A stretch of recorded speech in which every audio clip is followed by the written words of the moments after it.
Hello and welcome to Western Maryland Today. I'm Brandon Butler, County Administrator for Allegheny County, Maryland, and I'll be your host. This episode is the first in what we are hoping to be a series of shows dedicated to showing all of the good that's going on in Allegheny County, Maryland. We have a fantastic episode for you today. Later in the show, we'll be joined by Allegheny County Commissioner Jake Shade and newly elected Cumberland Mayor Ray Morris. They will be discussing the newly formed task force to study how the City of Cumberland and the county can more effectively deliver services to all of the county's citizens. Also, later we'll be joined by Ashley Workman, the Allegheny County's Director of Tourism. She'll share some can't-miss events for the summer and all of the assets that Allegheny County has for your next weekend adventure. But first, we'll talk to two local business leaders in our community, Jeremy Irons from the Belt Companies and Jonathan Hutcherson from Exclamation Labs. Jeremy and Jonathan will share the state of business in our community. This episode would not have been made possible without the generous support of Frostburg State University. Not only are they letting us use this amazing state-of-the-art facility that is located here on the campus of Frostburg State, but we are also being filmed and these segments are being produced by students. So we want to sincerely thank FSU's President, Dr. Ron Nowarchek, and Dr. John and Melanie Lombardi. As always, you can get more information on these segments and much, much more by visiting inallegheny.org. We'll be right back with Jeremy and Jonathan after this short break.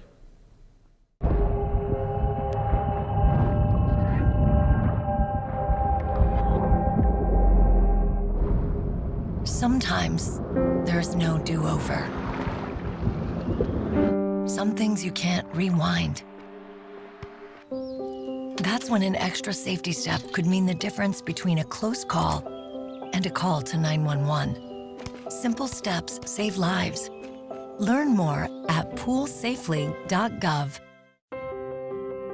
When I first saw a turtle, my heart was full. Now I'm anything but lonely. We had this deep connection, this heart connection. He just wants to be close to you and part of your life. Every day with Turtle is a perfect day. When I'm holding her, it makes me feel calmer. I think everything he does shows how much he loves us. When we adopt a shelter pet, We discover they're a little bit of a lot of things. But they're all pure Pure love. love.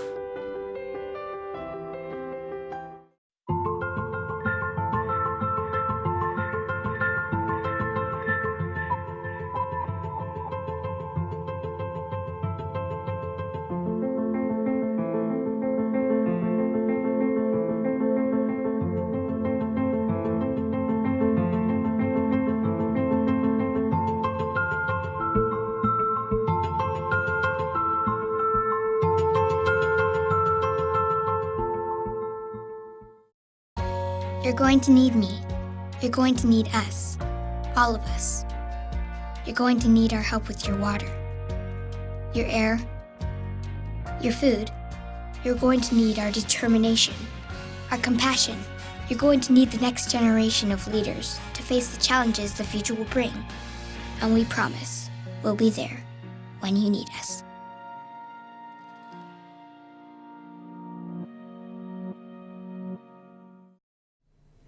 We are very grateful to have with us Jeremy Irons, Vice President of the Belt Group of Companies, and Jonathan Hutcherson, President of Exclamation Labs, an IT solutions firm in Cumberland, Maryland. Gentlemen, thanks for joining us. Thank you, Brandon. So Jonathan, let's start with you. So tell us about Exclamation Labs and why you chose to be in Allegheny. Exclamation Labs is a custom digital agency with a focus on the financial industry. We've been doing this for about 23 years now, and what we tell people is that we make extremely complicated, complex processes very simple. Whether that's an application, whether that's an interface, whatever the case, we simplify online processes. We've got about 26 people. Our plans are to expand to about 34 by the end of this year. Clients include Gerber Life Insurance, RCN Cable, which is the 6th largest cable company in the world, the National Science Foundation, Dun & Bradstreet, GE Commercial Finance. One of the newest ones is FIS, which is one of the larger providers of core banking services in the world. We're really more of a New York or a San Francisco agency that just happens to be based in Cumberland, and we're proud to tell people that. We plan on going a whole new direction, almost like a startup with our fintech or our financial technologies sector this year. So our goal is to use that to double in the next 5 years. Why I chose to be here, coming back to that question, this is home. This is where I grew up. My wife was from this area. Our families were from this area. And you know, I hear a lot of people say this, but you don't necessarily have to have been born here or even grown up here to call this home. I know a lot of people who have moved back later on and consider this their home. I attended Frostburg State University, graduated, and during the time I was in college, I actually worked for a firm, McLaren & Williams, which is a local advertising marketing firm. And when my wife graduated from WVU, we moved away to the Philadelphia, Wilmington, Delaware region. And about 4 years into everything, like a lot of folks, we decided to make the move back to Cumberland. And we questioned it a while, but again, this was home. And with what I do, we could do it anywhere. And since coming back, we've really grown the company to the size it is today. People need to understand their priorities when they're making a decision like this. And to me, it was more important to live where I wanted to as opposed to working somewhere that I didn't want to live. And so it made all the sense in the world. And like anywhere, there's going to be challenges to running a business here. And sometimes it seems like we have more than our fair share of challenges in Allegheny County. But I'm very, very happy to have built my business here. And as I mentioned, we plan to expand it here. And you know, our plans are to stay in Cumberland, and we're proud of it. Gerber Life, Dun and Broad Street, Brad Street. You know, just some tiny little companies that you're a part of. I mean, that's amazing. And all, again, right here in Cumberland, Maryland. Right here, that's a fantastic story. Speaking of great success stories, Jeremy, the Belt Company, you know, they're a household name in Allegheny County in Western Maryland. Tell us about your role and some of the things that you guys are doing. Absolutely. I'm a vice president with Carl Belt Inc. And the Belt Group of companies originally started in 1962 with Carl Belt Inc. That's the flagship. That's the company that over the years everyone has come to see our trucks on the roads all over the place. And that was the first company. It was started by Carl Belt Sr. And then is now run by Carl Belt Jr. Also within the Belt Group of companies, we have a smaller construction company, Harbell. They specialize in some smaller commercial renovations, car dealerships, churches, those sorts of things, and then also some state highway maintenance work, concrete work, restoration type of stuff. And then along with that, we have Height Roofing, which is a commercial roofing division, and Belt Paving, our paving division, and asphalt plant, crane division, and a trucking company. So we've tried to Jonathan's point about wanting to be where we are in our business, you have to go where the work is. Either you specialize in something and say we're very good at X, Y, or Z, and you chase X, Y, or Z all over the region, all over the East Coast, West Coast, the country, or you become very good at a lot of things and you're able to stay where you want to. So our company took the path of being able to do a little bit of everything. So we specialize in bridges, schools, wastewater, water, sewer, utilities, treatment plants, heavy highway construction, public works, just the whole gamut. Office buildings, college, Frostburg State, Allegheny College, we've done a lot of their projects. So we've been able to by being able to do everything, we've been able to stay local, stay within about 90 miles, but work for some very large companies, Northrop Grumman, obviously the state of Maryland, the federal government, Allegheny County, city of Cumberland, et cetera. So being versatile is our primary strength, along with our workforce, our local workforce. So. Yeah, and so, you know, both of you, also in your spare time, you know, are really also leaders in the business community. You know, Jeremy, you've been on the board and very active in the Chamber of Commerce, and of course, Jonathan, you're with the chairman of the Cumberland Economic Development Corporation. So tell us why that is so important to you. You know, I mentioned McLaren & Williams, and they did public relations and events, but they were also very much involved in kind of driving a lot of change. I'm going to say about 20, 25 years ago, when I was just in college, getting out of college. And so they really influenced me to want to make positive change in this region. You know, they were involved in politics, whatever it took basically to move things ahead. And so it really did make a difference, and I wanted to continue that. For a long time, being a busy business guy trying to get the business running, I just flew under the radar and didn't have a whole lot of visibility into things. About 5 years ago, I kind of re-engaged and was first asked to join the City of Cumberland Economic Development group that they had. which eventually then became privatized, and we formed the Cumberland Economic Development Corporation. And at the same time, we also started the IT Center of Excellence. So why is this important to me? Really, again, a lot of very positive things happening here. And quite frankly, I get kind of tired of people complaining all the time and not doing anything to help. They're just, making the situation worse. And so I wanted to make sure that story got told. And so it was very important to me to kind of take that on. There are a couple of things that I think people should do as an individual or at a very personal level if they want to see change. And one is they need to have that vision. And the vision needs to be as much about what you want to be and equally about what you shouldn't be because we can't be all things to all people. And so we need to be very cognizant of that. But then we also, in order to affect that change, you have to have a seat at the table. And the only way to have a seat at the table is to really get involved and take action in things. And so again, I don't like to see people just sitting around complaining all the time and not doing anything about it. Yeah. Well, and Jeremy, other than getting to hang out with Executive Director Stu Zapsky, and of course we're giving him the shout out and he'll love this, but why the Chamber? The Chamber was actually similar to Jonathan. 7 or 8 years ago, I was a younger project manager, estimator, starting to move up through our company, starting to get involved in a lot of different things. And it was, I was very focused on what was going on in my day-to-day in the business. But the question was posed to me, it's time for you to get involved. And it wasn't so much of a question as a mandate, but it really struck us. Yeah, it's time for me to get involved. And I've always said, this area has been very good for me, to me, and to my family, and to our family business, and to the Belt Group. And we need to be good back to it. We need to give back. And the Chamber was the start of that. I was asked to run for the Board of Directors.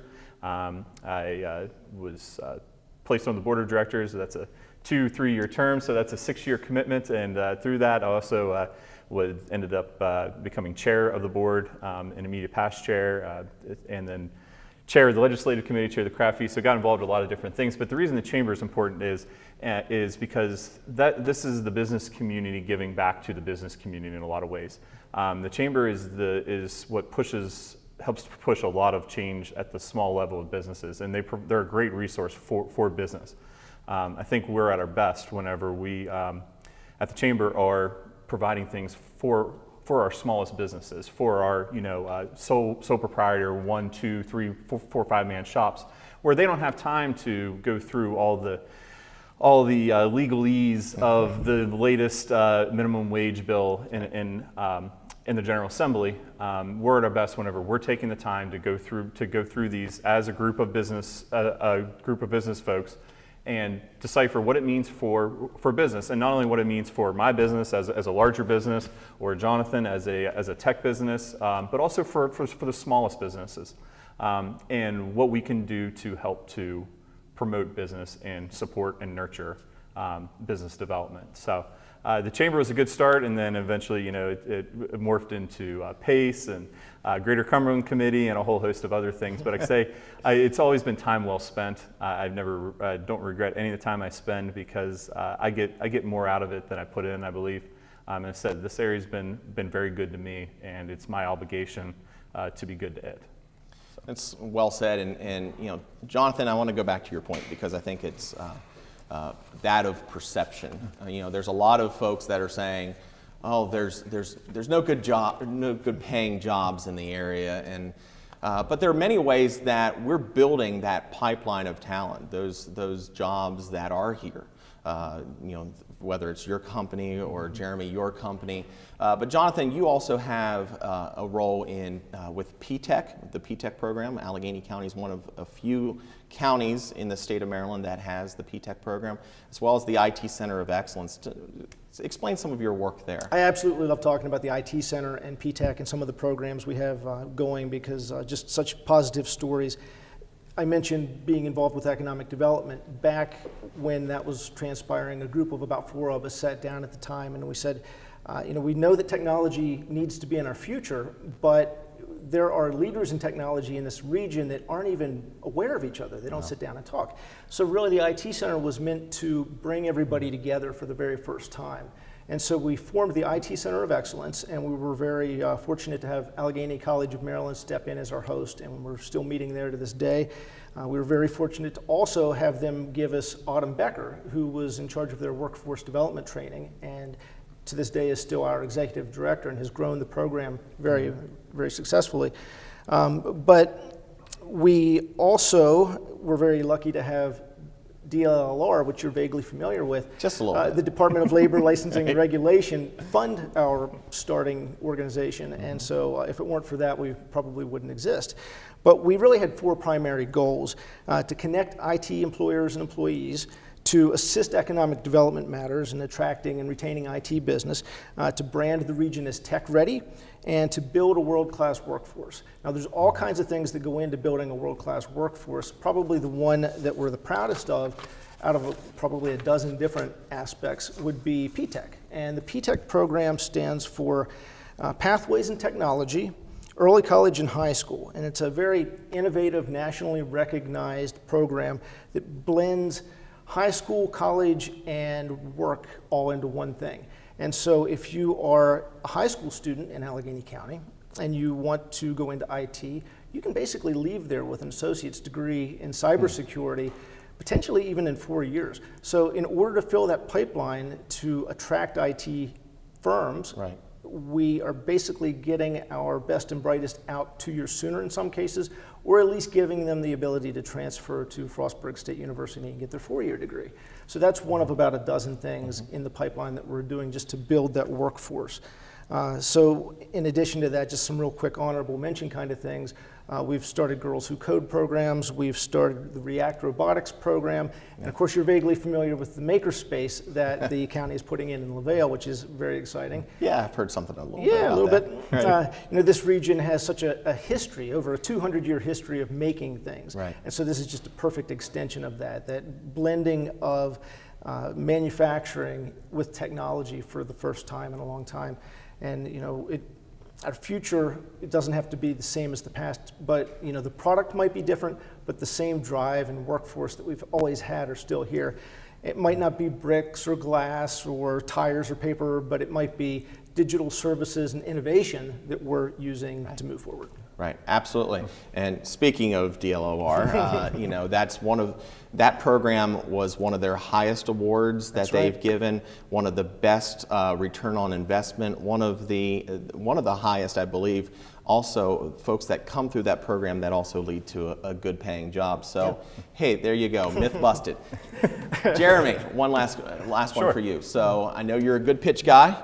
You started the last time you said that this community's been good to you and good to your family. So pitch me. Why should a business locate in Allegheny County?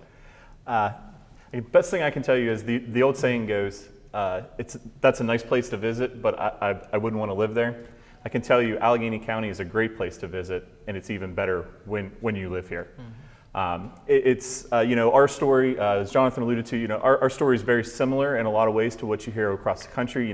Post-industrial economy, trying to reinvent itself. We're not going to be, and I think we've determined we're not going to be what we were 40 years ago, and that's okay. That's fine, because we're going to be something better. Our story may be very, very familiar, but the result's going to be different. What I think you'll find in Allegheny County is you have a economy that is reimagining itself after a lot of years, with a group of leaders, both business and government, that are committed to supporting economic development, that are committed to nurturing business, along with some fantastic resources. We have a 4-year public university here in Frostburg State. And a lot of places cannot say that. Right. We have a 4-year institution in Frostburg here with all of its resources and with leadership that has said it's committed to helping the area, that they want to be good community partners. Also a 2-year community college in AC, which I think is one of our greatest resources as far as workforce development. What they've committed to do as far as helping businesses either start up or grow as the workforce needs, that's an incredible resource. So on the business side, and you're seeing the fruits of that right now. All the different kind of possible ways of development, and I'm in construction, so we do a lot of different things. We build new things, we renovate things, we do restoration, and you're seeing all that right now. You're seeing some large-scale commercial and residential development. You're seeing some historical renovation, downtown Cumberland, upper story redevelopment, the downtown area, and you're seeing renovation on the small scale. You're seeing storefronts now that have small businesses and 3-4 person businesses, coffee shops, and different things that people are trying new things. We're trying new things. We're doing things a different way, and we're going to move forward here. And on a personal side, you get to do all this in an area that's not the concrete jungle. You get to live in the mountains at with a great quality of life and a lower cost of living. And I wouldn't want to live anywhere else. So. Well, I couldn't have said it better myself. Jonathan Hutchison and Jeremy Irons, thank you so much for your time, for your insights. We greatly appreciate it. Up next, Ashley Workman on what's hot in Allegheny this summer season. If you had something that you were given, something you loved, something that others wanted so badly but were denied it, something that you used and relied on every single day. If you had something special, something beautiful, something powerful. If you had something absolutely essential to securing your health, happiness, and safety. If you treasured something so much that you were willing to die for that something. If you knew that others already had. And if someone had given you a document that protected that something, wouldn't you take the time to read it?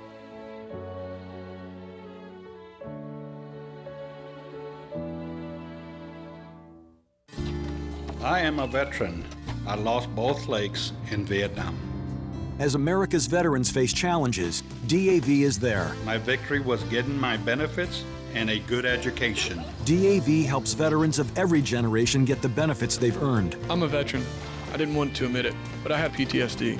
So veterans can reach victories, great and small. My victory was finding help and learning that I wasn't alone. Support more victories for veterans. Go to DAV.org.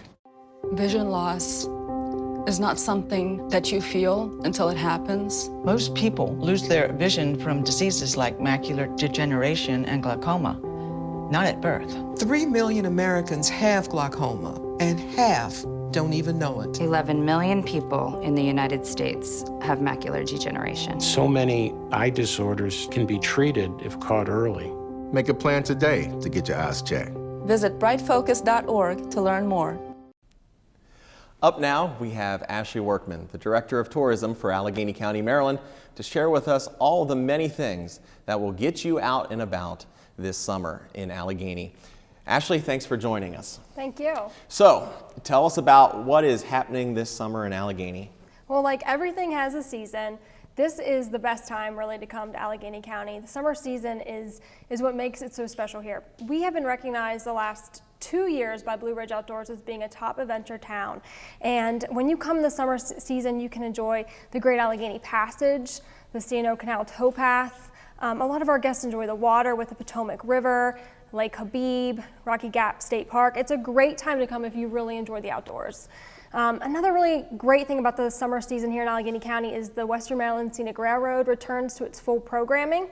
And we also really kick off the summer season with our special events.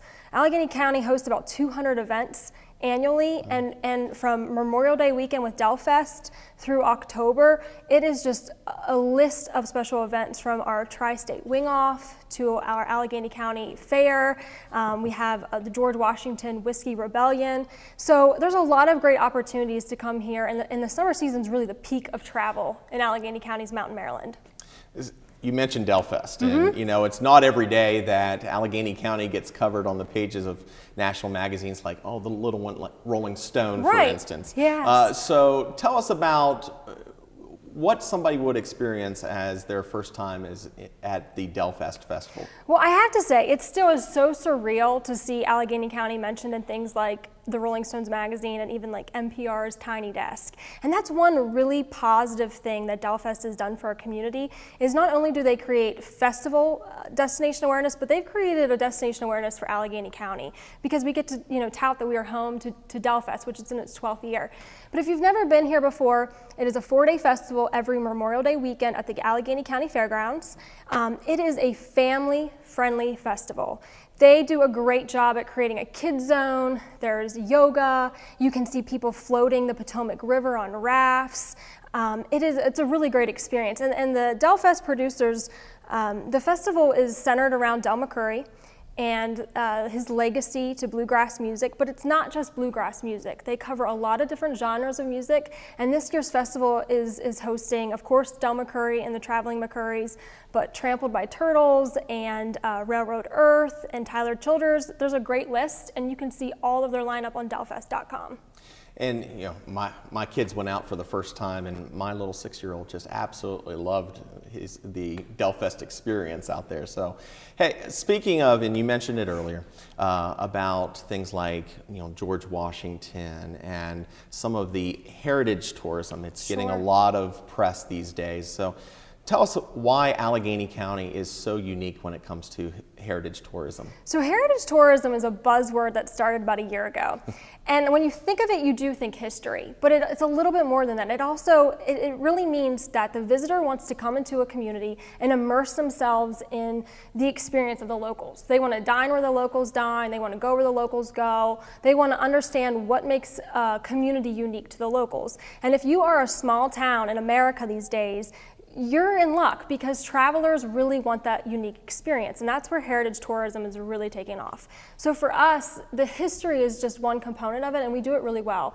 And that's because Allegheny County was built on transportation and the industrial innovation. And so river, rails, roads, and coal are what made us so special. And it is true that we were the way to the West. And you can really see and experience those stories today. Western Maryland Scenic Railroad is a heritage railroad. And so you can, of course, take part in their programming. We have the location of Mile Marker Zero, which was the first federally funded interstate in America that you can go visit. The Allegheny Museum hosts a lot of the artifacts to our region. And we have a lot of stories to tell from Old Town through Mount Savage and Lonacone, and the visitor can experience a lot of our history through our heritage area as well. Yes, a lot of cool opportunities. And hey, speaking of cool, so there's this thing in your destination guide out now that is the ice cream trail. Yes. Tell us a little bit about that. That's a fun project. That is fun. So the state of Maryland has winery trails and brewery trails, but not a lot of ice cream trails. Yeah. And Mountain Maryland loves its ice cream, clearly, because we have a lot of ice cream shops. And so there are 9 total.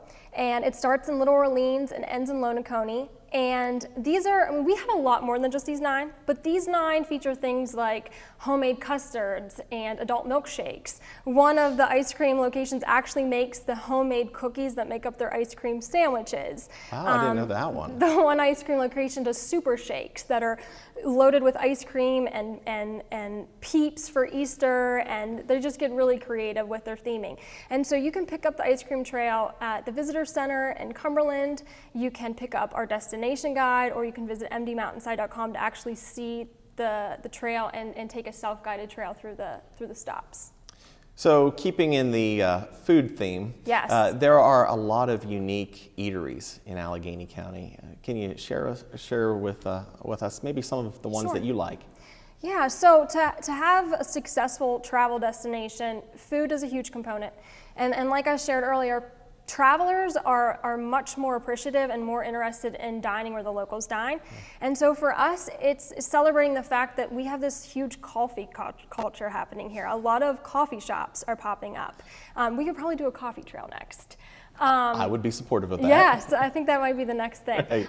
But we also have a lot of iconic foods in Allegheny County. If you say Dietry's out of the area, people automatically know it's the cheesesteak sub. Yep. Coney Island hot dogs. I mean, they just celebrated 100 years in business. Right. And so those unique experiences are what makes the travel experience here quite special. And the fact too that we have 2 Main Street Maryland communities in Allegheny County, one in Frostburg and Cumberland, that have a lot of entrepreneurs that are revitalizing downtowns through food and beverage with breweries and wineries, really just add to the tourism story here in Allegheny County. Yeah, and let us not forget the Caparelli That's pepperoni right. roll. Pepperoni roll. It's pretty special. You and I would be both in trouble right now. That's right. So as always, you can get information on all things Allegheny tourism by visiting mdmountainside.com or inallegheny.org. Thank you, Ashley. And up next, Commissioner Jake Shade and Ray Morris. Stay tuned. My name is Carly. I'm 15 years old and I am a heart recipient. I got my first heart transplant when I was 1.5 years old. I got my second heart when I was 13. When I get my driver's license, of course I'm gonna say yes to be an organ donor. I've been saved twice, so who says I can't save somebody else? This gift of life was made possible by an organ donor. Imagine what you could make possible. Sign up as an organ, eye, and tissue donor. Go to organdonor.gov. There are 16 million children struggling with hunger in America. That's 1 in 5 daughters, sons, neighbors, and classmates who don't know where their next meal is coming from. Yet billions of pounds of good food go to waste every year. It's time we do something about it. Feeding America is a nationwide network of food banks that helps provide meals to millions of kids and families in need. Visit feedingamerica.org to help them feed even more. Together, we can solve hunger. Together, we're feeding America.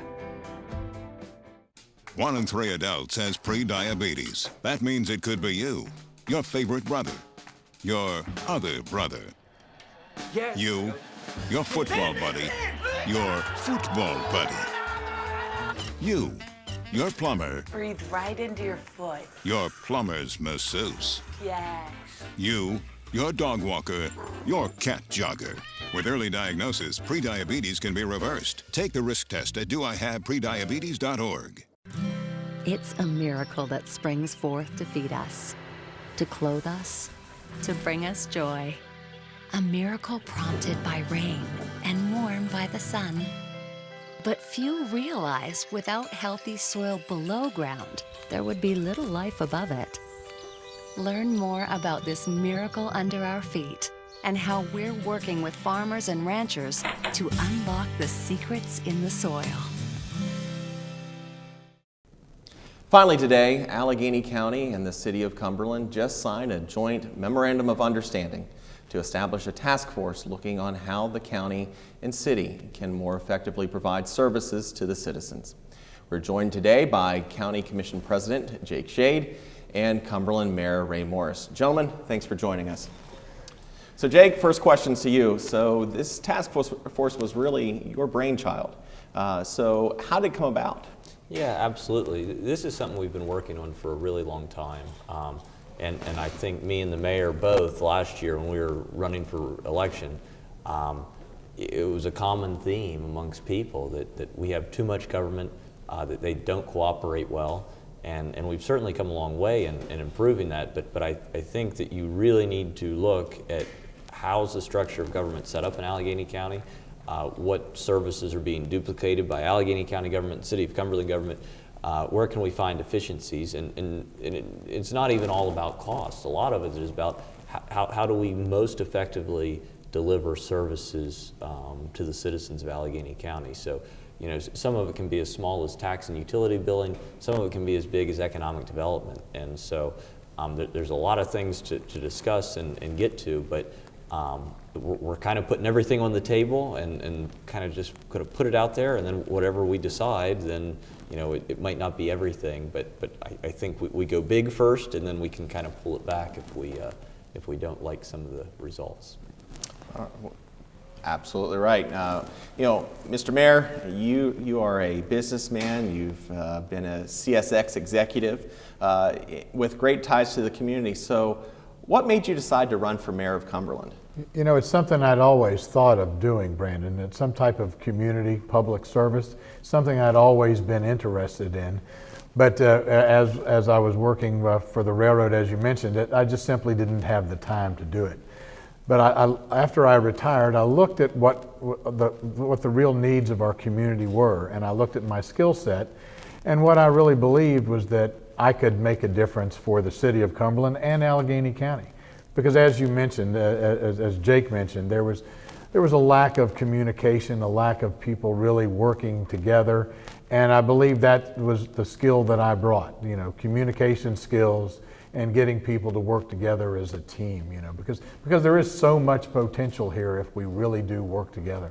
Yeah, absolutely. And so, the word got out, it was in the newspaper, the joint signing, the exchange of pens, so there were other task forces that were really set up here in the past, and in the 1970s, 80s. What makes this one so different? Well, yeah, I think there's been task force in the 70s, 80s, 90s, 2000s, 2010s. I think the main difference is the political will is there, but I think the community will is also there. I think that for so long it's been this misconception that if you try something and fail, the voters are going to punish you, or the people are going to be upset with you. I think it's the opposite. I think people want to see us try new things. They want to see us see if we can consolidate costs, see how we can streamline services. And I think finally the elected officials at the county and city level both match up with that. And certainly we have talented staff to assist us in that endeavor as well.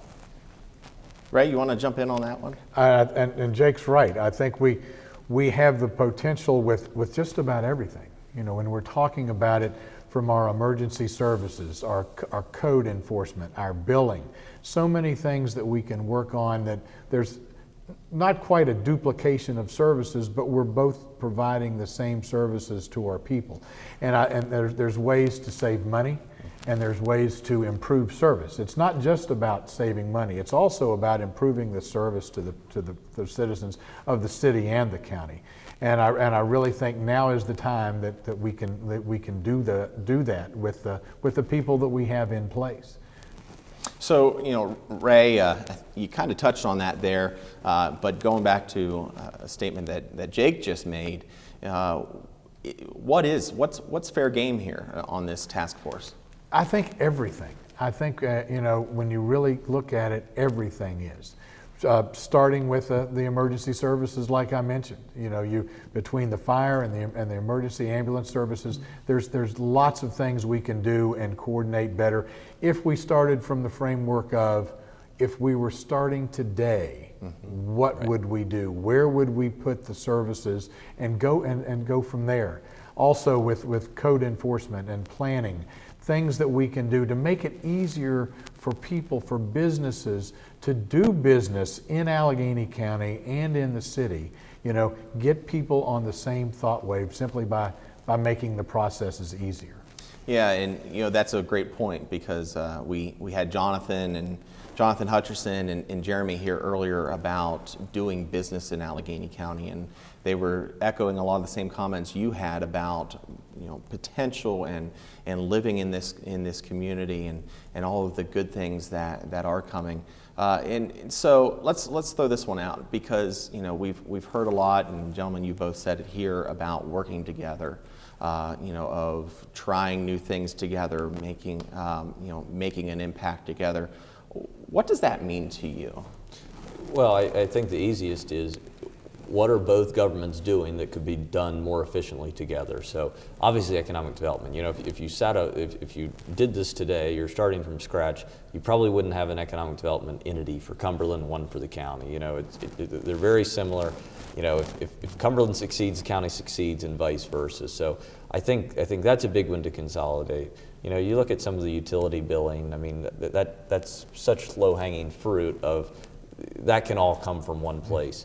And obviously some of this is going to take time to do, such as the planning and zoning. When you build in the county, you have different regulations and different zoning standards and different building codes than if you build in the city. And so that leads to different code enforcement things and all that kind of stuff. But those are the kind of things that I think people might not think about when they think about consolidation of services. They just think about the big ones.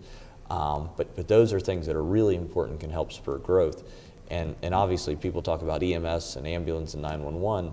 I think we kind of have to make the decision with their input of how do we deliver the best service at the cheapest amount of money for the most people. So just because you don't live in city limits, maybe you are getting the benefit of the city EMS as long as they're getting the billing. That's stuff that's going to take a long time to kind of figure out and make sure we're all on the right track. But those are the things that have a big impact in people's lives. Yeah, Mr. Mayor, this is very much akin to a return on investment, like a corporation would be facing. That working together and providing more efficiencies. I know you're a big proponent of that. Oh, absolutely. I think that's the key is the people working together. And I think if you look at the group of people, both at the county, the commissioners, Jake, Dave Caparelli, Creed Brode, and the people work, and myself and the council, all of us are on the same page, and we have the desire to really get down and get down and do the dirty work. I think we can do that now with the people that we have in place. Fantastic. Gentlemen, thank you very much. Well, that does it for us. Again, you can find more information on any of our guests or watch these segments again by going to inallegheny.org. Again, thank you to Frostburg State University for being amazing hosts. And that's it for us. Thanks for watching.